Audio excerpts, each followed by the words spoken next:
الذين يأكلون الربا لا يقومون إلا كما يقوم الذي يتخبطه الشيطان من المس আল্লাহ পাক রব্বুল আলামিন বলেন, দুনিয়ার মানুষ, তোমরা যারা সুদ খাও, তোমরা যারা ঘুষ খাও, আল্লাহ তাআলা আয়াতের প্রথমে বলছে আল্লাযীনা ইয়াকুলুনা রিবা, যারা সুদ খায় কি হবে তারা?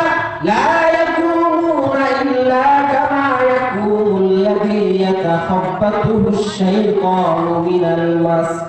আল্লাহ পাক রব্বুল আলামিন বলেন, কিয়ামতের ময়দানে, হাসরের ময়দানে দেখলেই তাদেরকে মনে হবে শয়তান তাদেরকে স্পর্শ করে পাগল বানায় দিয়েছে।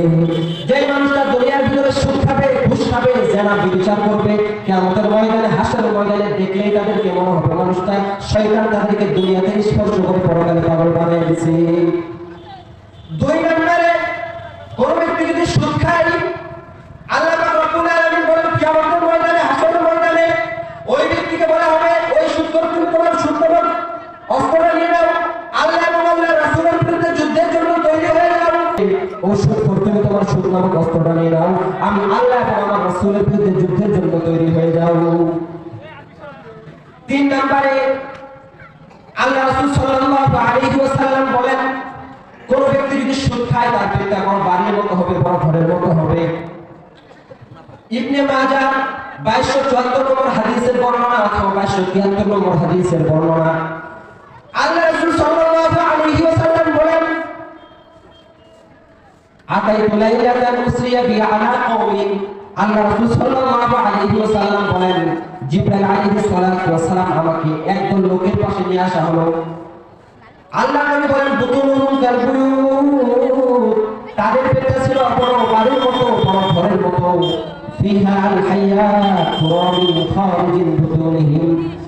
আল্লাহ নবী বলেন, বাহির থেকে দেখা যায় পেটের ভিতরে সাপ আর সাপ, এত বিশাল বড় বড় সাপ, যে সাপগুলো আসমানে তার মাথা, জমিনে তার লেজ, এত বড় বড় সাপ।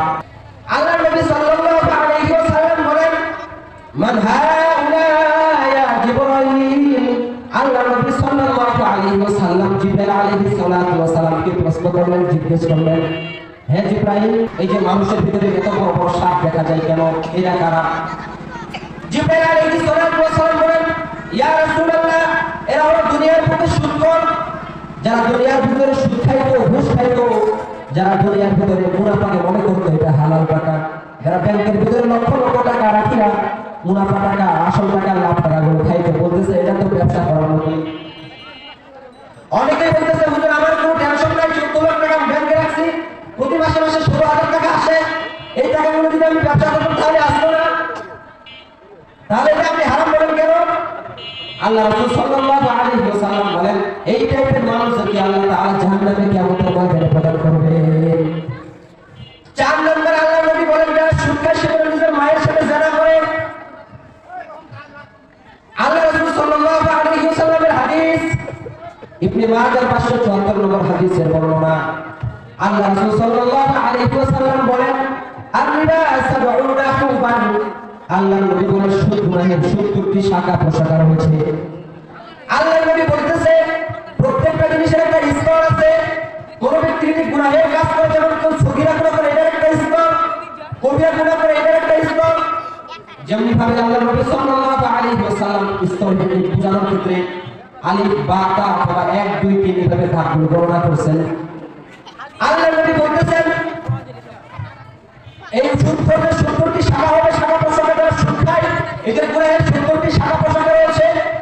আল্লাহ নবী সাল্লাল্লাহু আলাইহি ওয়াসাল্লাম বলেন, সবথেকে ছোট শাখা হচ্ছে আইসারুহা আইয়ানকিহা রাজুলুম মা, সবথেকে ছোট শাখা হচ্ছে নিজের মায়ের সাথে জিনা করা। নাউযুবিল্লাহ। এইজন্য আল্লাহ তাআলা বলেছেন, আমি কুলুবুল লা ইয়াফকাহুনা বিহা, সমস্ত মানুষরা এরা হলো গবাদি পশুর মতো, যারা বুঝে না, শুনে না, জানে না, শুধু হুজুরদের উপরে সবকিছু ঠেলে দেয়, হুজুররা জানে আমরা কিছুই জানি না। অথচ আল্লাহ নবী সাল্লাল্লাহু আলাইহি ওয়াসাল্লাম সেই 1400 বছর পূর্বে ইন্তেকাল করেছেন, এখনো হাদিসগুলো জীবিত অবস্থায় আছে। আল্লাহ রাসূল সাল্লাল্লাহু আলাইহি ওয়াসাল্লামের হাদিসকে কেউ 19-20 করতে পারবে না। 5 নম্বরে বলছিলাম, কোন ব্যক্তি যদি সুদ খায়, সেজন্য সামান্য পরিমাণ সুদ খাওয়া মানে 36 বার জানা করার থেকে নিকৃষ্ট কাজ করলো।